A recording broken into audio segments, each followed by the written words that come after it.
The rested Houston Texans hit the road to take on the Tennessee Titans in Week 11, who seem to have adopted that old Al Davis saying, because no matter who they have lost, from their starting lineup, they just keep on winning, baby.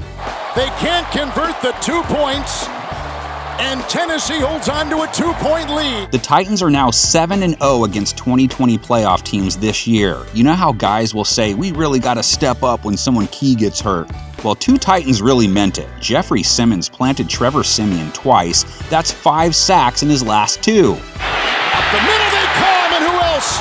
The road trader, Jeffrey SIMMONS. And Harold Landry's streak of being in on at least 1 sack a game is now at 8. Being chased from behind, Landry gets him. That dynamic duo now sets its sights on TYROD Taylor, the Texans allowing their QBs to be swallowed up close to 3 times a game. TYROD Taylor cannot get away. Taylor's return to the starting lineup a few weeks ago was underwhelming to say the least. 3 INTs, no TDs. Threw it early, intercepted in the end zone. An outing like that again, and it'll be back to Davis Mills, who some Houston fans would rather see anyway based on where their season is at. Firing downfield to his right, wants Conley, has him at the 5, he's in! In that Dolphins loss, Taylor could not connect with Brandin Cooks, or not consistently. 14 targets, only 6 receptions.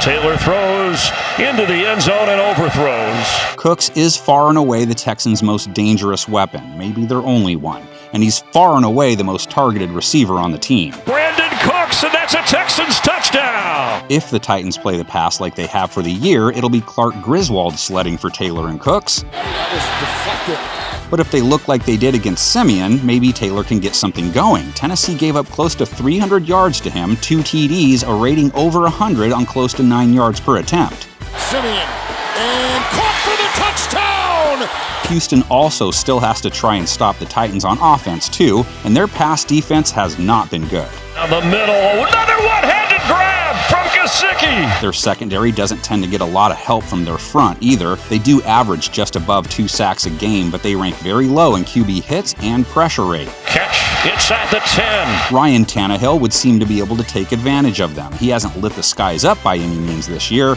but rating above 98 in 3 of his last 4. Chased and throws on the play, caught! Last week, Tannehill hit at close to 8 yards per attempt, no mistakes, and maybe found himself another weapon.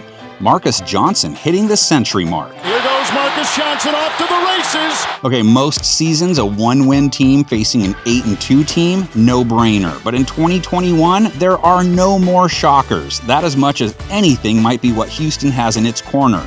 Let's see who is brave enough to call for a Texans dub. Lay it out in the comments section. We'll do the same on the screen. Going for a new amateur recreational saucer land speed record.